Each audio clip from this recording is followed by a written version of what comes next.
को मेरे प्रणाम। जैन योग के और उसमें भी समाधि शतक के आज के हमारे 32वें स्वाध्याय के अंदर मैं आप सभी का स्वागत करता हूं।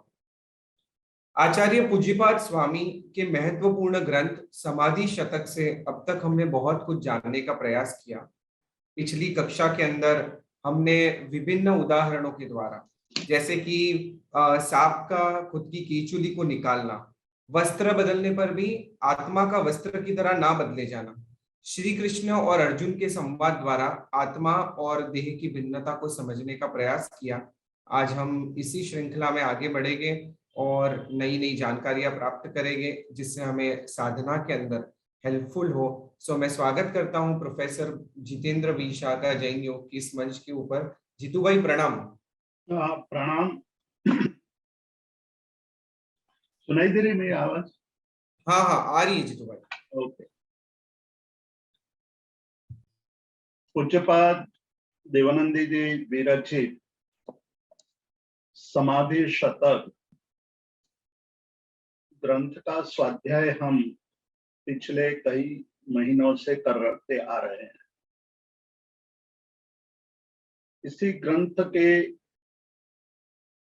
आधार पर महोपाध्याय यशोविदय जी ने समाधि शतक नामक गुजराती भाषा में, प्राचीन गुजराती भाषा में एक सुबोध कृति की भी रचना की है। महोपाध्याय यशोविदय जी जब किसी ग्रंथ पर अपनी कलम चलाते हैं तो ये निश्चित हो जाता है कि वह ग्रंथ बहुत मूल्यवान, अमूल्य कृति होनी चाहिए। पूज्यपाद देवानंदी जी की यह अमर कृति पर हम जो स्वाध्याय कर रहे हैं उसके द्वारा हम ये समझना चाहते हैं और ग्रंथकार हमें समझाना चाहते हैं कि मनुष्य जीवन का लक्ष्य समाधि प्राप्त करना होना चाहिए। वर्तमान में पूरे विश्व में योग की बोलबाला, योग की प्रसिद्धि, योग का महत्व समझ में आने लगा है। योग की साधना शरीर की तंदुरुस्ती के लिए या मन की शांति के लिए लोग करते हैं। वास्तव में योग तो समाधि तक पहुंचने का एक मार्ग है। यम, नियम, आसन, प्राणायाम, प्रत्याहार, धारणा और ध्यान के द्वारा हम समाधि तक पहुंचते हैं। समाधि तक पहुंचने के अनेक मार्ग हैं। पूज्यपाद देवानंदी जी यहाँ हमें एक अनूठे मार्ग का मार्गदर्शन दे रहे हैं। जिस मार्ग पर चलते हम बहुत आसानी से, बहुत ही सरलता से समाधि को प्राप्त हो सकते हैं। समाधि की प्राप्ति में बाधक तत्व कौन है और समाधि के साधक तत्व कौन से हैं, यह साधक के लिए जानना अत्यंत आवश्यक है। जब ये जान लेता है कि समाधि के बाधक तत्व का क्षय करता हुआ और साधक तत्वों का साधना करते हुए समाधि तक पहुंचने का लक्ष्य रखता है तो निश्चित रूप से समाधि प्राप्त हो सकती है। समाधि में बाधक तत्व क्या है उसकी चर्चा हम पिछले कई स्वाध्यायों में करते आ रहे हैं। आज हम यहाँ देखेंगे एक विशेष बाधक तत्व पर और साधक तत्व पर भी हम इस ग्रंथ के द्वारा जानने की कोशिश करेंगे।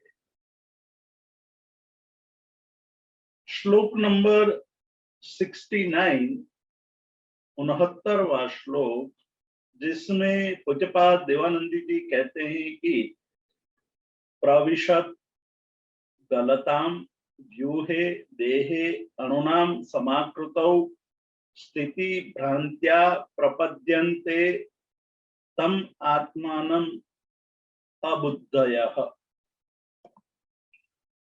अबुद्धयः यह कह करके पूज्यपाद देवानंदी जी कहते हैं कि इस जगत में 3 प्रकार के लोग हैं। जगत के लोगों को एक अनूठे ढंग से विभाजित करते हैं पूज्यपाद देवानंदी जी। हम सामान्य रूप से तंदुरुस्त, रोगी, धनवान, गरीब या निर्धन, ज्ञानी, अज्ञानी जैसे भेद करते हैं। पूज्यपाद देवानंदी जी यहाँ उससे भी आगे निकल करके अत्यंत सूक्ष्म भेदों की बात करते हैं। कहते हैं कि जो अज्ञानी जीव है, अज्ञानी का अर्थ करते हुए कहते हैं कि जो देह को ही आत्मा मान करके जीते हैं, जिनके लिए देह ही आत्मा है, देह को सुख होता है तो स्वयं सुखी है ऐसा मानते हैं। देह से हमें इंद्रिय और मन तक विस्तार करना है। जिसका संसार देह, इंद्रिय और मन तक फैला हुआ है वह अबुद्धयः मूर्ख है, अज्ञानी है, भ्रम में फंसा हुआ है। जो जीव देह को आत्मा मानता है उसका विस्तार करते हुए हम वहां तक पहुंच सकते हैं कि देह यानी अन्य देह, अन्य देहों से संबंध यानी स्वजन, परिजन आदि तक इस शब्द का विस्तार करना है। जो इनको ही अपने जीवन का आधार मान करके जीते हैं वह अज्ञानी है, बहिरात्म जीव है।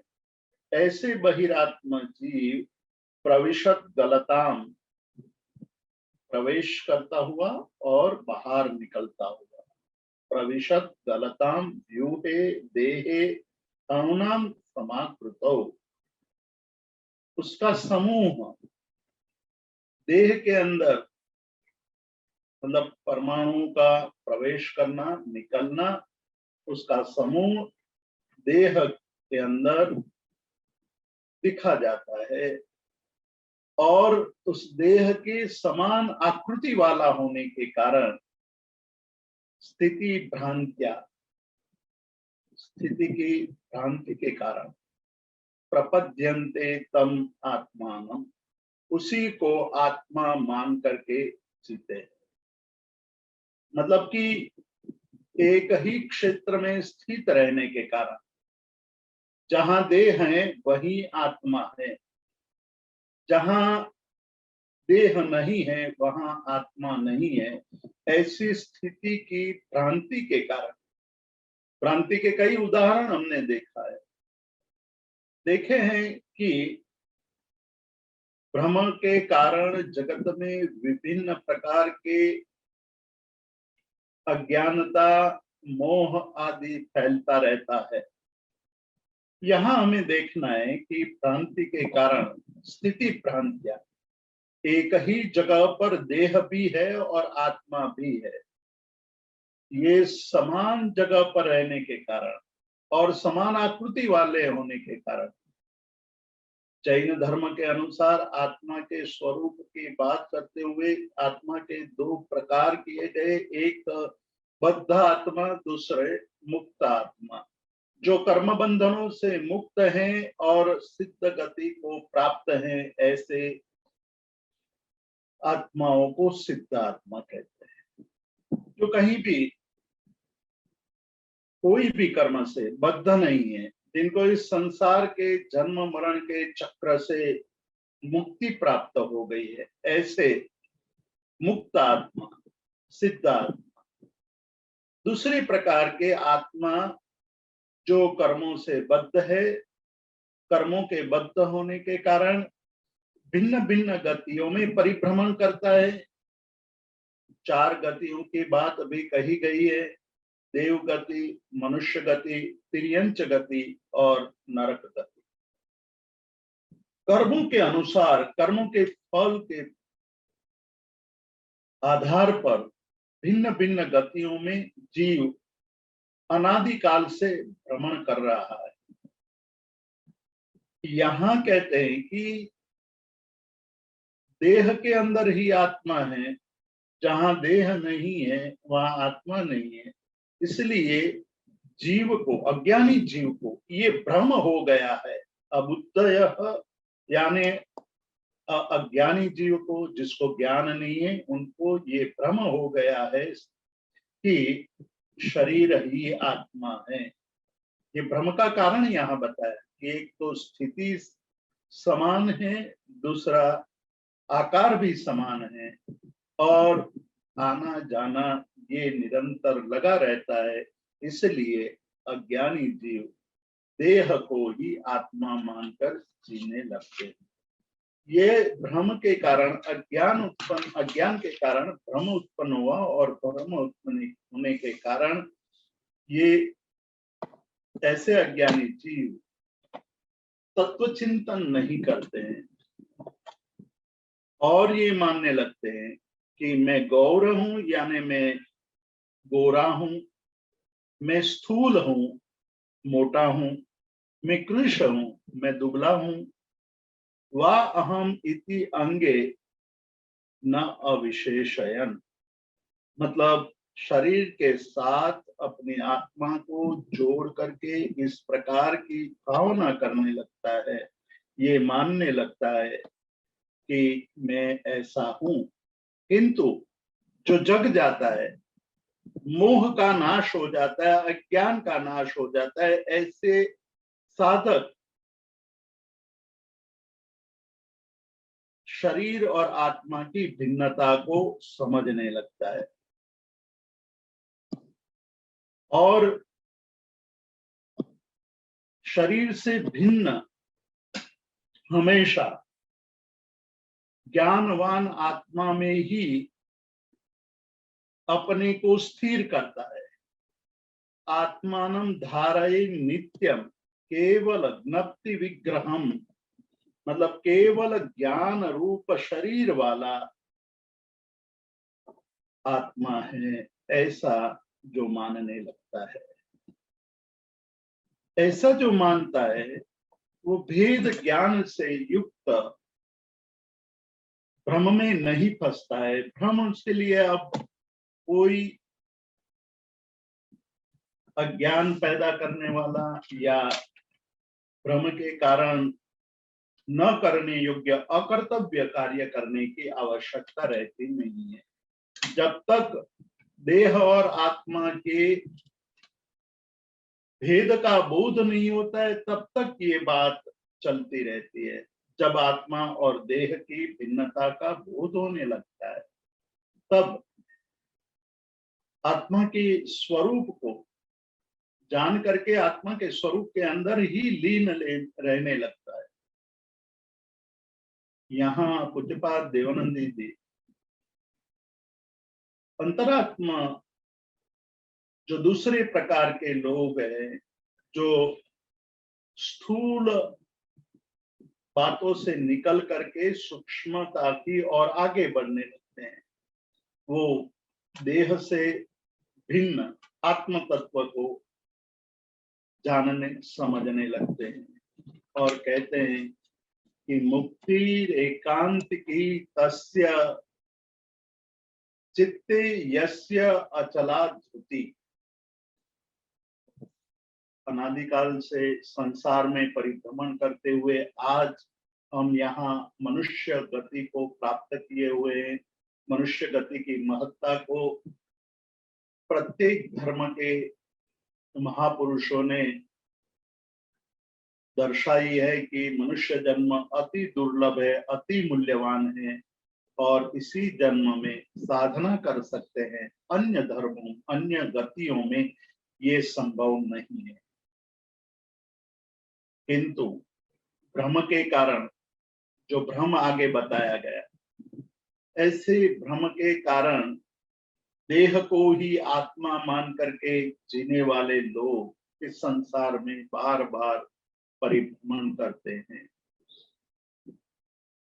किंतु जो शरीर से भिन्न चेतन तत्व का बोध कर लेता है, वो अब शरीर की स्थिति में न सुखी होता है न दुखी होता है, न उसमें आसक्त होता है न उसका तिरस्कार करता है। ऐसे जीव मुक्तिर एकांत की तस्य चित्ते यस्य अचला ध्रुति, धैर्य, धीरज, जीवन में धैर्य होना चाहिए। छोटी छोटी बातों से लेकर के, बातों को लेकर के सामान्य जीव, सामान्य मनुष्य अत्यंत विचलित हो जाता है। कभी कभी यह विचलितता इतना स्वभाव के रूप में हमारे जीवन में व्याप्त हो जाती है कि फोन की रिंग बजते ही अंदर शंका कुशंका शुरू हो जाती है। इसका होगा, क्यों आया होगा, अभी क्या कारण होगा, कोई अशुभ समाचार होगा। हम उसको लेने से पूर्व ही, फोन उठाने से पूर्व ही डरने लगते हैं। कारण धैर्य नहीं है, धीरज नहीं है, समता नहीं है, और उसके कारण चित्त में क्लेश उत्पन्न होता है। ये क्लेश के कारण दुख आता है। या कहते हैं कि मुक्ति एकांत की तस्य, एकांत रूप से, निश्चित रूप से, एकांत का अर्थ है निश्चित रूप से, जिसके चित्त में निश्चल धैर्य है, ध्रुति, और उसके आगे एक विशेषण लगा दिया। कई बार हम ऐसा अनुभव करते हैं कि दिन में मैं किसी से बात नहीं करता हूं या नहीं करती हूँ, मुझे क्रोध नहीं आता है, मुझे किसी के प्रति द्वेष नहीं है, मैं किसी का दुर्गुण नहीं खोजता हूं या खोजती हूं, मैं धार्मिक हूं। अपने जीवन के लिए ऐसे ख्याल, ऐसे भाव बनाने लगते हैं और कहते हैं कि हम धैर्यवान हैं। लेकिन ऐसा मानने से धीरज नहीं आ जाती है, ऐसा मानने से ध्रुति नहीं आती है। यहाँ इसीलिए कहा कि अचला ध्रुति, जब तक जीवन में अचल, चलायमान न होने वाली ध्रुति, हमारे अंदर ध्रुति हो सकती है, लेकिन वो ध्रुति दिन में कई बार टूटती है, वो धीरज कई बार खंडित हो जाती है। इसलिए हमारी ध्रुति चला ध्रुति है, अचला ध्रुति नहीं है। अचला ध्रुति नहीं होने के कारण छोटी छोटी बातों में मन क्लेश युक्त बन जाता है, क्लेश आ जाता है। कभी कभी मन में भाव आ जाता है कि ये क्या हो गया, मुझे ही क्यों ऐसा सुनना पड़ता है, मुझे ही लोग क्यों ऐसा कहते हैं, मुझे ही क्यों ऐसा करना पड़ता है, मेरे ही जीवन में दुख ही दुख क्यों है। इस प्रकार के भाव आते हैं। उसका मूल कारण है कि ध्रुति अचल नहीं। हमारी ध्रुति, हमारी धीरज जब निमित्त नहीं है तो वो ध्रुति बनी रहती है, लेकिन जैसे ही कोई निमित्त मिलता है हमारी ध्रुति नष्ट हो जाती है। यहाँ पूज्यपाद देवानंद जी कहते हैं कि मुक्ति एकांत की तस्य, जिसका चित्त, चित्त के आधार पर मुक्ति की बात करते हैं कि चित्त ही मुख्य बात है। जिसके चित्त में अचल ध्रुति है, निश्चल ध्रुति है, चलायमान न हो ऐसी ध्रुति है, उसके लिए मुक्ति निश्चित है। उसको मुक्ति के लिए ज्यादा प्रयास करना नहीं पड़ेगा। तो ये मार्ग दिखाया पहले श्लोक में, मतलब जो 69 और 70वां श्लोक था, उसमें ये बताया था कि हमारी साधना में बाधक तत्व कौन कौन से हैं। उस बाधक तत्व को यदि हम समझ लेते हैं और उसको दूर करते हैं तो साधक की तरह आगे बढ़ने लगते हैं। और साधक तत्व है ध्रुति। समाधि तक पहुंचना है। पूज्यपाद देवानंदी जी, आप समाधि की तरफ साधक को ले जाने के लिए तैयार कर रहे हैं, कह रहे हैं कि धृति चाहिए साधक को, धृति चाहिए, धीरज चाहिए, धैर्य चाहिए। साधना आज सफल हो या 100 साल बाद सफल, पता नहीं है। पूर्व जन्म की आराधना के आधार पर साधना आज भी सफल हो सकती है और पूर्व के कर्मों के कारण साधना को सिद्ध करने के लिए कई वर्ष भी लग सकते हैं, लेकिन धीरज अत्यंत आवश्यक है। एक युवान एक योगी के पास आया, धनवान युवान, एक धनवान पिता का पुत्र। जब उसने संसार में अपने घर में रहते हुए ये अनुभव कर लिया कि इससे मेरी मुक्ति नहीं होने वाली है, ये सारी संपत्ति, वैभव, सुख मुझे बांधने वाले हैं, मुझे फंसाते, मुक्त नहीं करते। ये चिंतन उसके मन में वैराग्य उत्पन्न करता है और उसको अपनी ही संपत्ति बाधक, बंधन रूप लगने लगती है। इसलिए घर से निकल करके सुख के खोज में निकल पड़ा। युवान अलग अलग कई योगियों के पास जा चुका है, लेकिन कहीं भी उसको मार्ग नहीं मिला। आज एक पहुंचे हुए योगी के पास पहुंचा है। पहुंचे हुए योगी के पास पहुंच करके कहता है युवान कि मैं कई जगह पर घूम कर आया हूं, मुझे मुक्ति चाहिए, मुझे सुख चाहिए, मुझे समाधि चाहिए। आप मुझे समाधि का मार्ग दर्शाइए। मैं आप जो कहें वो करने के लिए तैयार हूं, मुझे कोई आपत्ति नहीं है। गुरु ने कहा ठीक है, मेरे साथ रहो। गुरु के आदेश के अनुसार युवान उस योगी के साथ रहने लगा। बहुत दिन बीत गए, गुरु की सारी आज्ञा शिरोधार्य करने लगा था। गुरु ने जैसे जैसे कहा वैसे वैसे किया।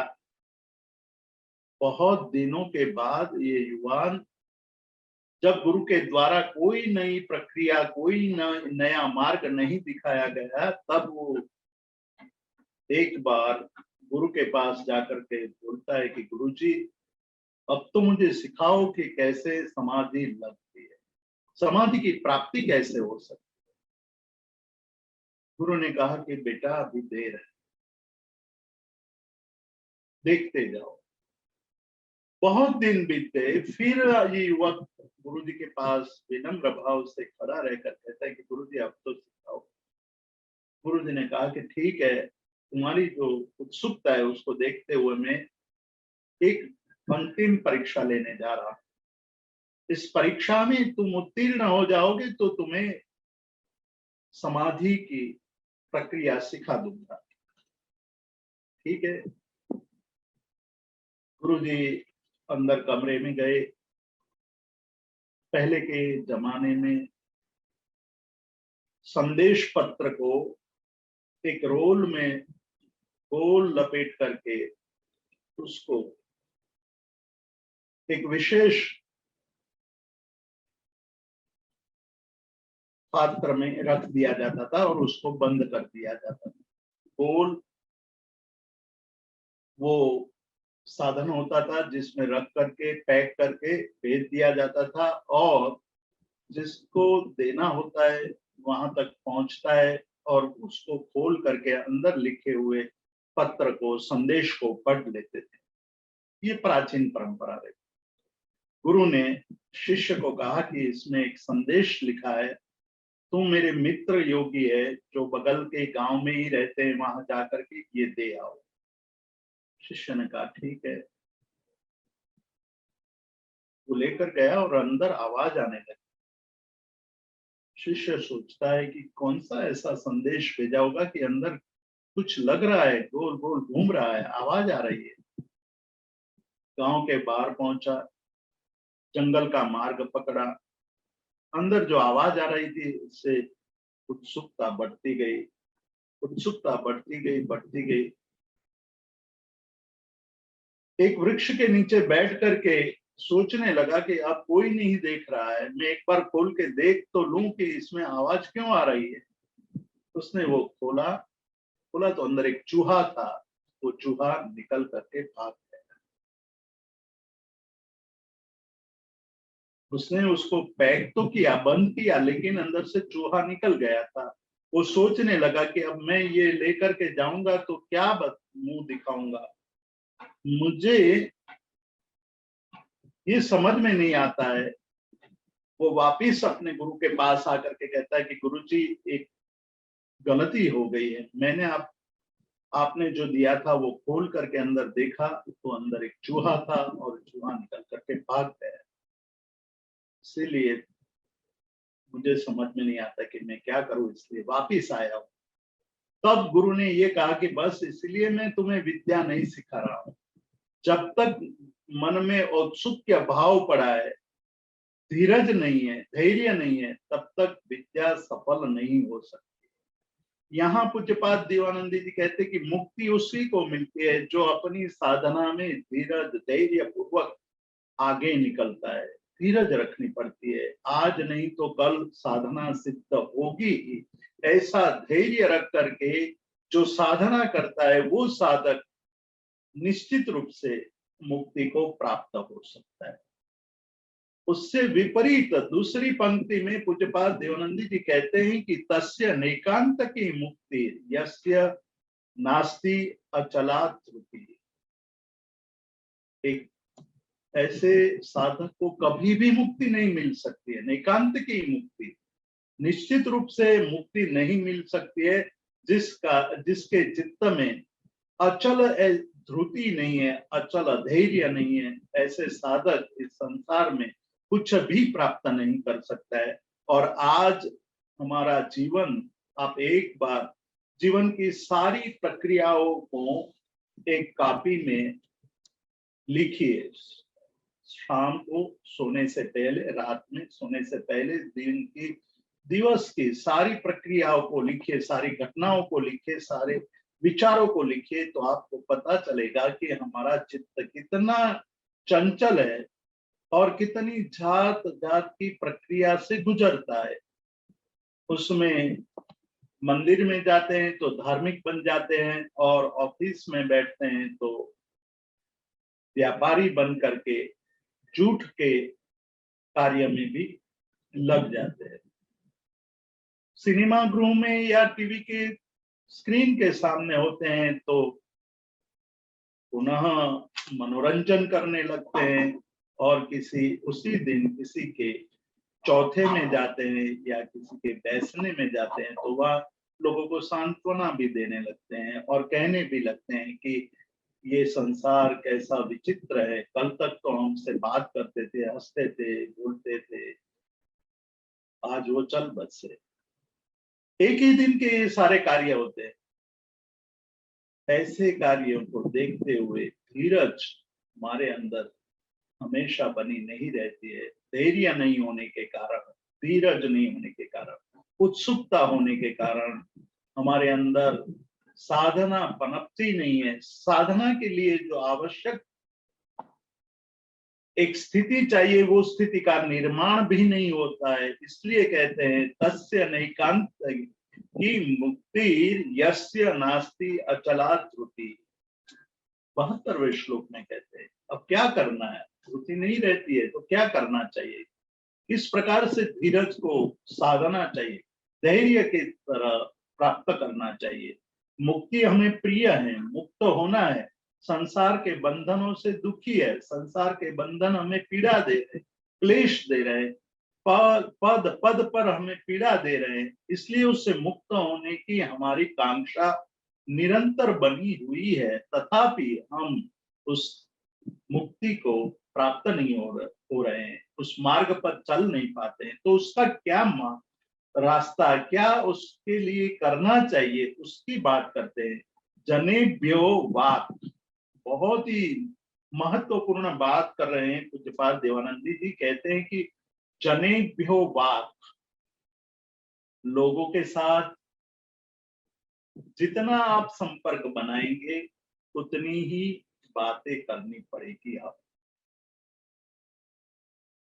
जनसंपर्क से, लोगों के बीच रहने से जीवन में वाणी का प्रयोग करना पड़ता है। वाणी का प्रयोग शुरू शुरू में तो कैसे है, क्या कर रहे हो, दिन में कैसे आप जीवन जीते हो, रात को क्या करते हो, ऐसी थोड़ी औपचारिक बातें होती है प्रारंभ में। उसके बाद जब ये सारी बातें खत्म हो जाती है और संपर्क चालू रहता है, निरंतर जन संपर्क रहने से धीरे धीरे बातें बनानी पड़ती है। इसलिए परमात्मा ने सूत्रकृतांग सूत्र में ये बताया है कि जो मौखर्य है, मतलब जो वाचाल है, मतलब बहुत बोलता है, वो कभी भी सत्यवादी नहीं रह सकता है, वो असत्यवादी बन जाता है। क्योंकि लंबी बातें करने के लिए असत्य का सहारा लेना ही पड़ता है। पहली बात कही कि जनसंपर्क, जनसंपर्क से बातें, बातें से, बातों से, ततः, यह कहता है जनेभ्य वाक् ततः। अब जनसंपर्क से बात, और बातों से, वाणी से, स्पंद मनसः, मन के अंदर स्पंदन शुरू हो जाता है। मन के अंदर एक प्रकार की प्रक्रिया शुरू हो जाती है, क्रिया शुरू हो जाती है, अलग अलग प्रकार के विचार आने लगते हैं। जो विचारों का कोई मूल्य नहीं है, ऐसे विचार भी आने लगते हैं। कैसे हो, ऐसा पूछा आपने, उन्होंने कहा कि मैं बाहर गया था। तो दूसरा प्रश्न हमारे सामने तैयार होता है कि कहाँ गए। वो उसका जवाब देगा, फिर हम पूछेंगे वहां क्या क्या देखा, वो आपको अच्छा लगा या बुरा लगा, आपने ऐसा क्यों नहीं कहा, ऐसा क्यों नहीं किया। इस प्रकार के मन में, हमारे मन में भाव उठने लगते हैं। इसलिए कहा कि जनेभ्यो वाक् ततः स्पंदो मनसि। मन के अंदर स्पंदन यानी प्रक्रिया, क्रिया शुरू हो जाती है। और स्पंदन का एक अर्थ किया व्यग्रता। स्पंदन यानी व्यग्रता, मन व्यग्र बनने लगता है। आप चुप नहीं रह सकते हैं, बोलना जरूरी है, इसलिए कुछ न कुछ बोल देते हैं। और उस बोलने से फिर राग द्वेष की क्रिया शुरू हो जाती है। इसलिए कहते हैं कि जनेभ्यो वाक् ततः स्पंदः मनसि चित्तश्च विभ्रमाः। उसके बाद चित्त में भ्रम उत्पन्न होने लगता है, चित्त विभ्रमित हो जाता है, व्यग्रता होती है, चित्त चलायमान होता है, चित्त में भ्रम उत्पन्न होता है। तस्मात् संसर्गो जनेर योगी, जो योगी है वो जना मनुष्यों के साथ, जने ही संसर्गो, मनुष्यों के साथ, अन्य लोगों के साथ संसर्ग का त्याग करता है, उसको छोड़ देता है। जितना हो सके उतना एकांत में रहने का भाव रखता है। संसार में रहने पर लोगों का संपर्क आवश्यक होता है। आप खरीदी करने जाओ तो दुकानदार के साथ बात करनी पड़ती है, करनी आवश्यक हो जाती है। लेकिन वहां खड़े रह करके, भाई आप सुबह में आया था तब आप नहीं थे या नहीं थे, कहाँ गए थे, क्या कई प्रॉब्लम है, इस प्रकार की बातें जब करने लगते हैं तो धीरे धीरे चित्त व्यग्र होने लगता है।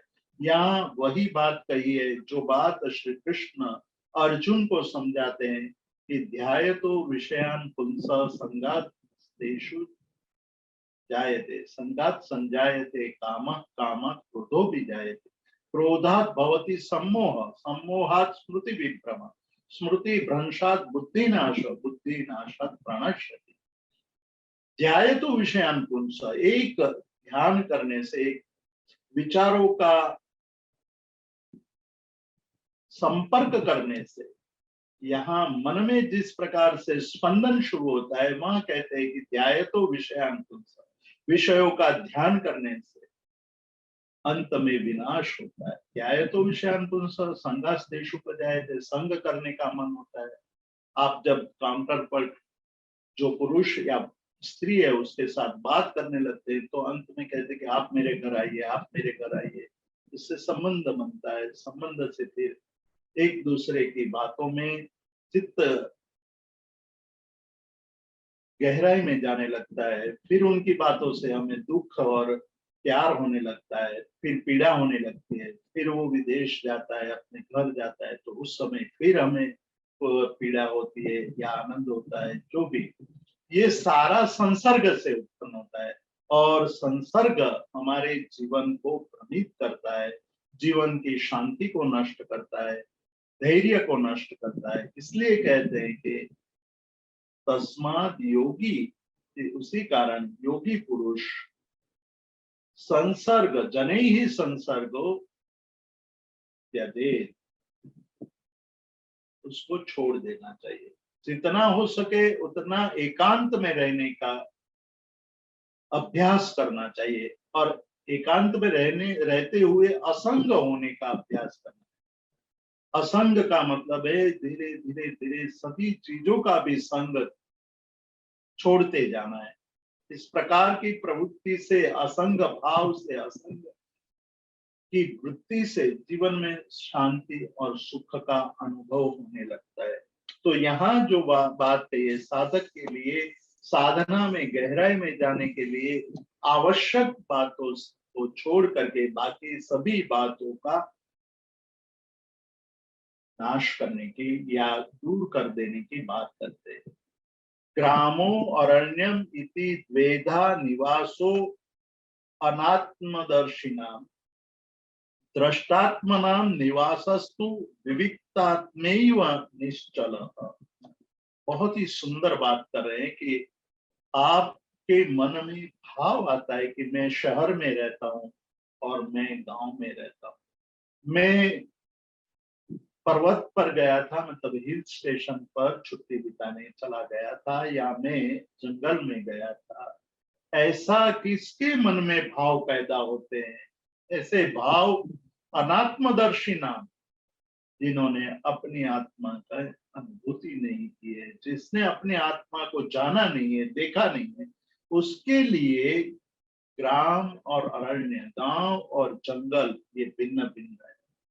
लेकिन जिसने असंग की आराधना कर ली है, जिसने असंग भाव को सिद्ध कर लिया है, जिसने अपनी आत्मा को देख लिया है, आत्मदर्शन कर लिया है, जो बहिरात्म अवस्था से निकल करके अंतरात्मा की अवस्था में आ गया है, उसके लिए ये भेद, इस दो प्रकार के निवास की बात आती नहीं है। उसके लिए ग्राम मतलब गांव भी, नगर भी या शहर भी एकांत का स्थान हो सकता है।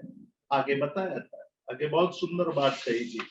फिर पिछले सप्ताह हमने देखा भी था, उससे चर्चा भी की थी कि यस्य सस्पंदम आभाति निस्पंदेन समगत, 67 नंबर का ये श्लोक है, उसमें इसको इस सस्पंद मतलब क्रियाशील जगत निष्क्रिय दिखाई देने लगे। क्या कह रहे हैं? जिसको क्रियाशील जगत निष्क्रिय दिखाई देने लगे और जिसको यह जगत जड़वत दिखाई देने लगे, मतलब पुद्गल की रचना दिखाई देने लगे, वही समत्व को प्राप्त होते हैं। बाकी समत्व को प्राप्त नहीं हो। समता की बात कर सकते हैं, समता पर हम लंबे लंबे भाषण दे सकते हैं, लेकिन समता का अनुभव एक अलग बात है और समता की बातें करना अलग बात है। हम समता की बातें करते हैं आज के युग में स्मार्टफोन ऊपर, व्हाट्सएप ऊपर, इंस्टाग्राम पर, फेसबुक पर समत्व के, समता के बहुत सारे क्लिप्स उपलब्ध हो जाएगी, लेकिन समत्व का अनुभव उस समय हमें नहीं होता है। उस समय तो हम तुरंत दूसरी क्लिपों पर मूव होते रहते हैं, घूमते रहते हैं। यही असमत्व है, यही असम भाव है। इसलिए कहते हैं कि यस्य सस्पंदम आभाति निस्पंदेन समम जगत, जिसको ये क्रियाशील जगत निष्क्रिय दिखाई देने लगे, जिस तरह से खिलौने, कोई खिलौने में चाबी भर दी जाए और वो खिलौना चलने लगे।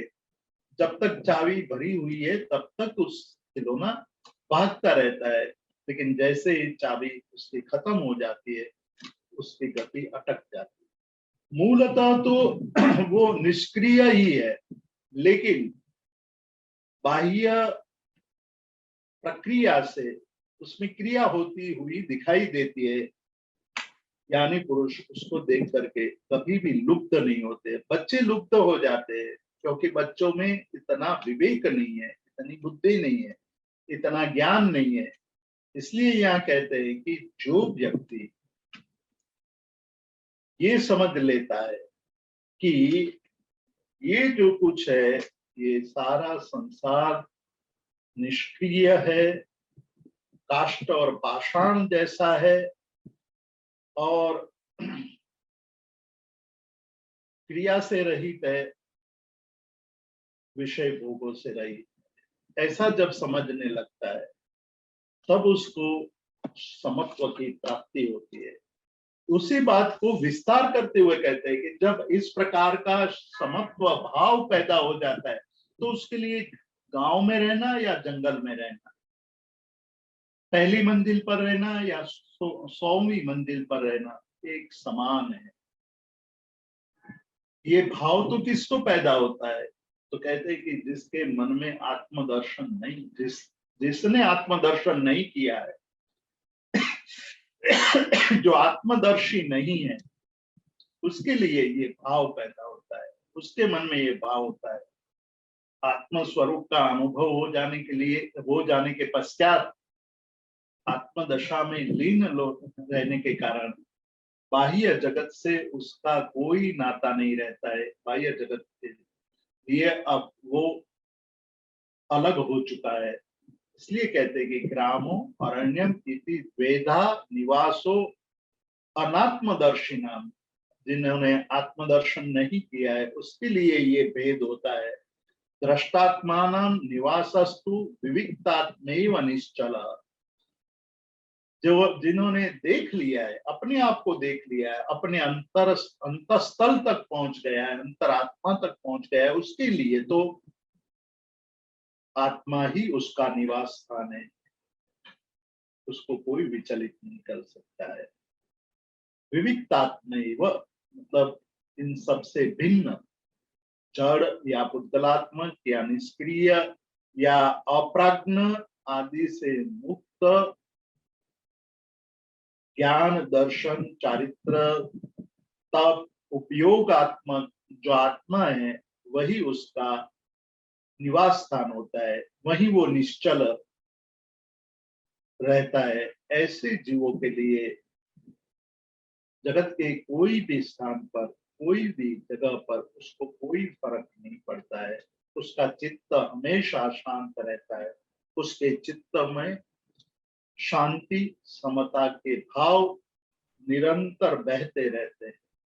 इसलिए यहाँ ये दृष्टात्मा नाम जो कहा है वो बहुत ही महत्वपूर्ण अवस्था है, उसका चिंतन करना चाहिए कि मेरे दुख का मूल कारण तो मैं अनात्मदर्शी हूँ, उस वही है। मैं जब अब मेरी आत्मा को देखने लगूंगा, आत्मदर्शी होने लगूंगा, तो मेरे लिए सब कुछ बदल जाएगा।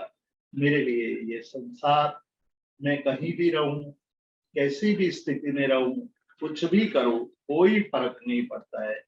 मैं केवल आत्मदशा में लीन रह करके सदा मस्ती में, सदा आनंद में, सदा समता में, हमेशा शांति और आनंद का अनुभव करता रहूंगा। उसी बात को 74 नंबर के श्लोक में कह रहे, देहांतर गते बीजम देहे अस्मिन् नात्म भावना बीजम विदेह निष्पत्ते आत्मन्येव आत्म भावना। कहते हैं कि अस्मिन् देहे, इस देह में, आत्म भावना मतलब कि शरीर को ही आत्मा मानने से देहांतर की प्राप्ति, मतलब इस देह से दूसरे देह की प्राप्ति, होती रहती है। उसी को कहा बीजम, देहांतर गतेर बीजम। मूल क्या है, बीज क्या है? बीज है तो वृक्ष निकल आएगा। जब बीज को ही नष्ट कर दोगे तो वृक्ष नहीं उगेगा। वाचक और उमा स्वाति जी तत्वार्थ सूत्र की पूर्व पीठिका में एक बहुत ही महत्वपूर्ण बात करते हैं कि ये संसार का बीज क्या है, क्यों हम अनादिकाल से इस संसार में परिभ्रमण कर रहे हैं, दुख भोग रहे हैं, एक गति से दूसरी गति में भटक रहे हैं, जन्म का दुख झेल रहे हैं, मृत्यु का दुख भोग रहे हैं। हमारी स्थिति अत्यंत दयनीय है। दुख को भोगते हुए दुख प्रूफ हो गए। छोटे मोटे दुख अब दुख नहीं लग रहे हैं, बंधन बंधन नहीं लग रहा है। इसी बात का आश्चर्य होता है ज्ञानी पुरुषों को। ज्ञानी पुरुष हमेशा आश्चर्य में यही अनुभव कर रहे हैं कि ये बंधे हुए फिर भी हंस रहे हैं, बंधे हुए फिर भी मस्ती मार रहे हैं। ये कैसी स्थिति है? तो उसका बीज कहाँ पड़ा हुआ है? क्यों ऐसा हो रहा है? उस ऐसा होने का कारण क्या है? देहांतर गतेर बीजम, उसका बीज है देहे अस्मिन, इसी देह में आत्म भावना। देह ही आत्मा है। इस प्रकार की अज्ञानता, इस प्रकार का भ्रम, इस प्रकार की स्थिति हमारी भवभ्रमण की स्थिति में कारण है, बीज है। देहांतर गतेर बीजम देहे अस्मिन आत्म भावना, यही हमारे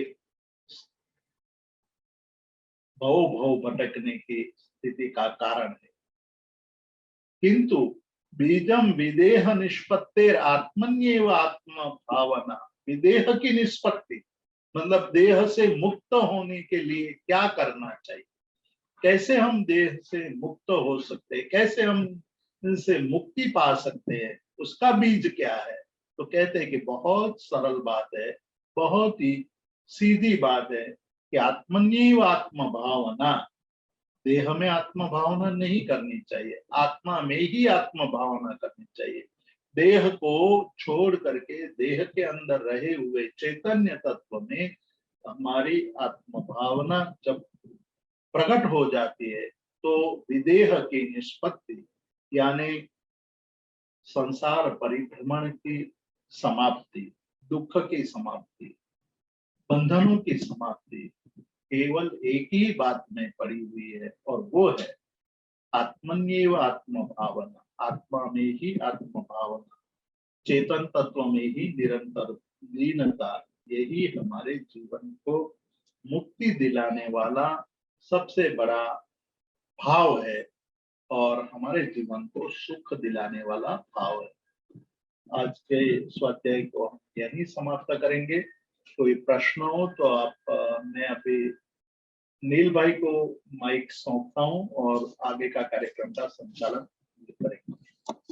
जी जी, thank you so much Jitu भाई। बहुत ही सुंदर तरीके से आपने धैर्यता के गुण को भी आज समझाया और साथ ही साथ तीन प्रकार के जो व्यक्ति की कैटेगरीज है उसमें से पहले व्यक्ति के ऊपर जो आत्मा शरीर को एक ही मानता है उसके ऊपर बहुत ही अच्छा आज विश्लेषण हुआ। अब मैं ये सेशन ओपन रखना चाहूंगा, अगर किसी को कोई भी प्रश्न है तो आप हैंड रेज कर सकते हैं। जी महेंद्र भाई, आप प्रश्न पूछ सकते हैं।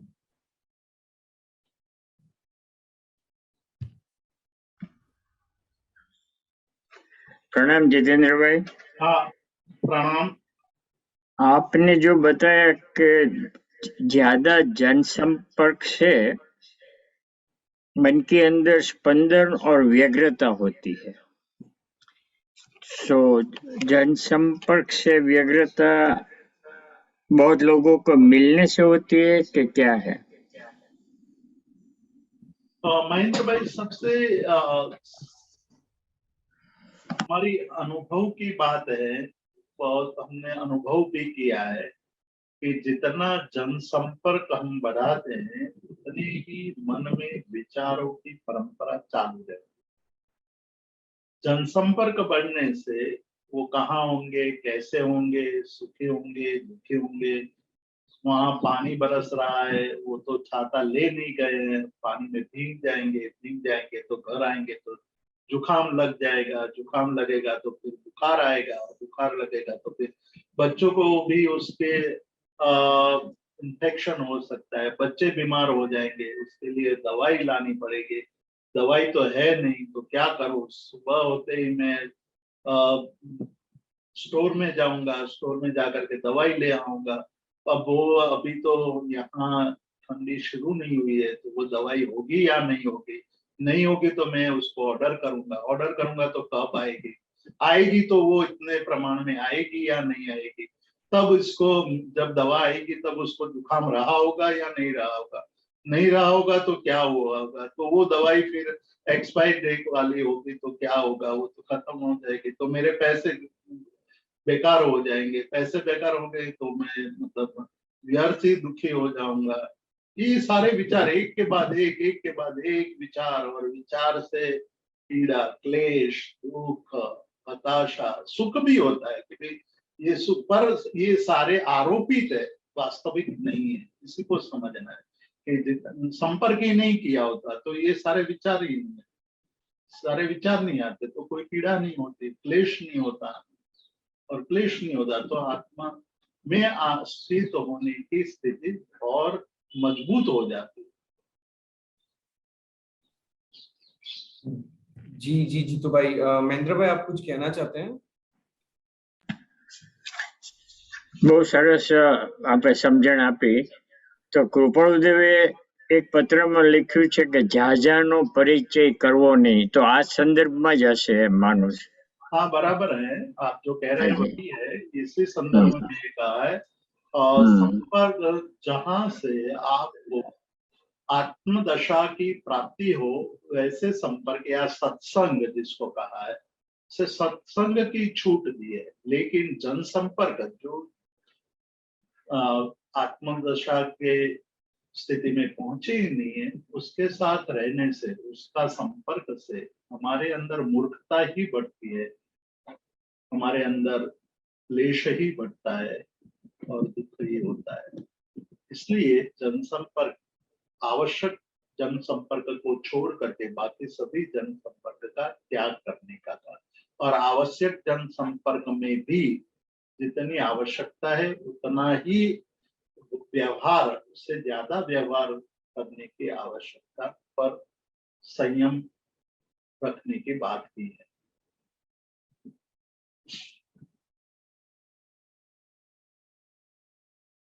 ખૂબ ખૂબ આભાર જીતુભાઈ. અને એમાં વિવિધ કથામાં પણ કદાચ ચાલ્યા જવાય. આપની વાત સાચી છે. ખૂબ આભાર. जी हर्षिता बहन आप प्रश्न पूछ सकते हैं, आपको प्रश्न पूछना है हर्षिता बहन?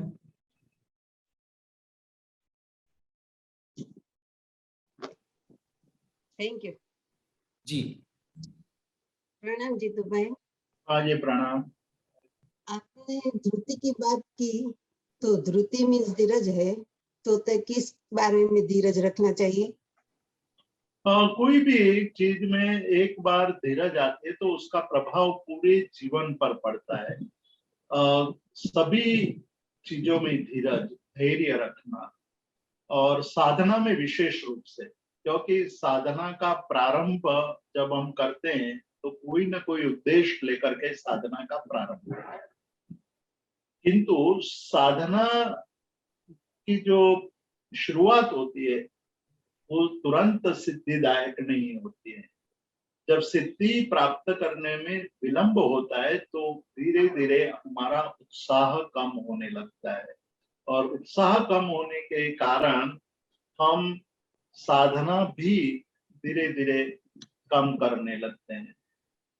साधना का एक ये स्वभाव है। दूसरा, साधना करते हुए कई बार अलग अलग प्रकार के विघ्न आते हैं, अलग अलग प्रकार के अवरोध आते हैं। उस समय हम ये मानने लगे कि मुझे साधना करने से अवरोध आए, मैं जब साधना नहीं करता था तो कोई अवरोध नहीं आते थे, इसलिए मैं अब साधना छोड़ दूं तो मैं अवरोधों से भी मुक्त हो जाऊं। इस प्रकार के भाव भी उत्पन्न होते हैं, तो वहां धीरज हमारी टूट जाती है, धीरज टूटने के कारण साधना छूट जाती है, और साधना छूटने के बाद हम पुनः जैसे थे वैसे ही जीवन जीने लगते हैं।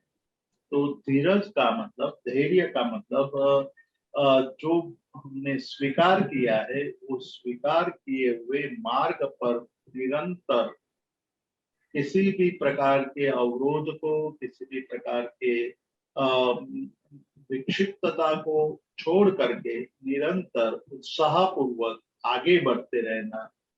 कोई समर्थ है तो वो दौड़ करके पहुंच जाएगा, कोई समर्थ नहीं है तो धीरे धीरे पहुंचेगा, लेकिन धैर्य होना सभी के लिए आवश्यक है।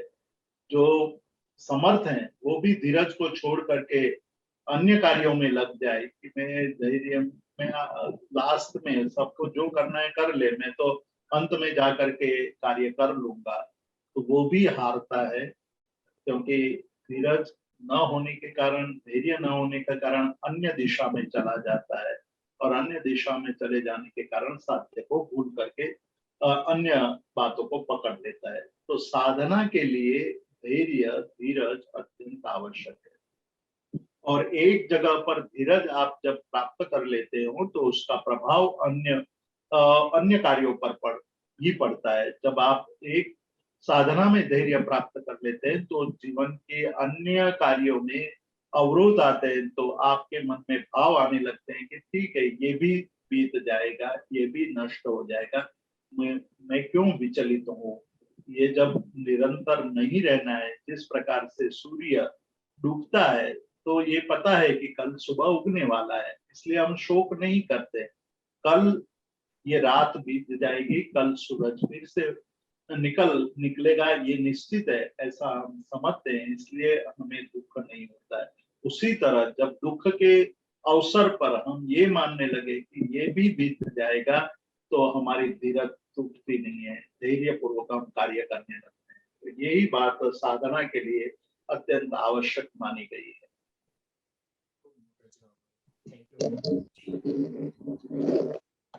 થેન્ક યુ જીતુભાઈ, ખૂબ સુંદર રીતે તમે સમજાયું। जी प्रवीण भाई, आप प्रश्न पूछ सकते हैं। हेलो हेलो, प्रणाम जीतूभाई। आपे जे असंग भावना केळवવાની વાત કરી, તો ગૃહસ્થ જીવનમાં રહીને અસંગ ભાવના કેવી રીતે કેળવવી એ જરાક સમજાવશો? असंग भावना गृहस्थ जीवનમાં કઠિન છે, પણ अशक्य नहीं। अपनी हम लोग अभी हर चीज में मतलब दिमाग लगा देते हैं, हर चीज में टांग अड़ाते हैं। ऐसे सामान्य भाषा में कहे तो बच्चे बड़े हो गए फिर भी हम बच्चे को ऐसा ही मानते हैं कि वो 5 साल का है, इसलिए हम कहते हैं कि ऐसे बैठो, ऐसा नहीं बैठा, ऐसे कपड़े पहनो, ऐसे नहीं पहना जाता। तो ये जो संग के कारण उत्पन्न होने वाली बातें है, हम पिता है, ये बात हमारे मन में निरंतर गूंजती रहती है। हम ये भूल जाते हैं कि संस्कृत भाषा में एक कहा है कि जब आपके जूते का माप और पुत्र के जूते का माप एक समान हो जाए तो उनके साथ मित्र जैसा व्यवहार करना चाहिए। मतलब अब पुत्र नहीं रहा, उसके साथ मित्र जैसा। लेकिन संग के कारण हम हमेशा यही मानते कि पुत्र पुत्र ही है और मैं बाप बाप ही, और उसके कारण फिर विवाद होते हैं, फिर पुत्र भागता है, आपसे दूर होने लगता है। लेकिन आप कई बातों में असंग भाव रखने लगे कि भाई ठीक है, उनकी भी जिंदगी है, उनको भी जहां कहीं मुझे पूछने आएगा तो मैं बात करूंगा, नहीं पूछेगा तो मैं केवल मन भाव से यही भावना पाऊंगा कि उसका कल्याण हो। ये एक प्रकार की भावना हुई संसार में रहते हुए। जब आप इस प्रकार के अलग अलग प्रसंगों में अपने मन को अलग रखने लगोगे तो संसार में जो विवाद होता है, क्लेश होता है, एक दूसरे के साथ अनबन होने लगती है, वो सब बातें खत्म हो जाएगी और सभी लोग आपके साथ प्रेम पूर्वक जीवन जीने लगेंगे। एक ये बात। दूसरी कि दिन में आप ये अभ्यास करो कि मैं 5 घंटा, अब मैं निवृत्त हो चुका हूँ, मुझे किसी के साथ अब व्यवहार रखो या ना रखो उससे कोई फर्क नहीं पड़ता है, लेकिन व्यवहार तोड़ नहीं सकता हूँ, व्यवहार के द्वारा ही जीवन है। तो मैं 5 घंटा या दिन में सुबह 1 घंटा, शाम को 1 घंटा सभी से अलग रह करके एक कमरे में शांत भाव से स्वाध्याय, चिंतन, मनन, भक्ति, ध्यान आदि करूंगा, लेकिन और लोगों के साथ संपर्क में नहीं रहूंगा। उस समय मैं फोन का भी यूज नहीं करूंगा। इस तरह से जैन जैन टॉक ने इस पर्यूषण में एक मुहिम चलाई थी डिजिटल फास्ट की। तो उस तरह से असंग भाव हम रखें कि भाई हम डिजिटल का भी उपयोग नहीं करेंगे, स्मार्टफोन, टीवी या कुछ भी उसका प्रयोग नहीं करेंगे, उससे अलग हो जाएंगे। केवल मैं ही रहूंगा, मेरे में ही मैं उतरने की कोशिश करूंगा। वो हमारा सबसे पहला प्रयोग, घंटे भर, 2 घंटे भर, 3 घंटे। फिर आपको बाहर आने में और बाहर लोगों के संपर्क में आने में आपको पता लगेगा कि वो दुख का कारण है, तो अपने आप असंग भाव बढ़ता जाएगा और अंदर अंदर ही आपको आनंद और सुख की अनुभूति होने लगेगी। Thank you very much, thank you very much. धीरे धीरे अभ्यास करीने આગળ વધારશે, बराबर। थैंक यू, थैंक यू जी। जीतू भाई, महेंद्र भाई आप पूछ सकते हैं। थैंक यू नील भाई। मेरा प्रश्न नहीं है। जितेंद्र भाई को बहुत बहुत बहुत धन्यवाद और थैंक यू कहने के लिए ही मैंने किया है, और आपका भी मैं खूब खूब धन्यवाद कहता हूँ। आपने सबको प्रश्न के बहुत अच्छी तक दी। Thank you. Thank you Mahendra भाई। जीतू भाई, यहाँ पे सभी क्वेश्चन समाप्त होते हैं, तो हम आज के सेशन को विराम दे सकते हैं और पुनः हम लोग अगले संडे को मिलेंगे। तब तक के लिए किसी को कोई भी प्रश्न है तो आप डायरेक्टली जैन फाउंडेशन को भी भेज सकते हैं, हम जीतू भाई को पहुंचाएंगे और शक्य हो तो वो क्वेश्चंस हम अगली कक्षा के अंदर ले सकते हैं। इसी के साथ आज के सेशन को विराम देते हैं, और विराम देने से पहले जगत के सभी जीवों का कल्याण हो, जगत के सभी जीवों का मंगल हो, जगत के सभी जीव हमारे मित्र हैं, कोई भी हमारा वैरी नहीं है, इस भावना के साथ प्रार्थना। अणु परमाणुष्य बनी जाओ, आखा विश्वनु मंगल थाओ, सर्वे जीवो मोक्षे जाओ। खामेमि सब्व जीवे सब्वे जीवा खमंतु में, मित्ति में सब्व भुवेषु वैरम मज्जन केणि। सर्वथा सौ सुखी थाओ, पाप ना कोई आचरो, राग द्वेषति मुक्त बनीने, समता सौ समाचरो।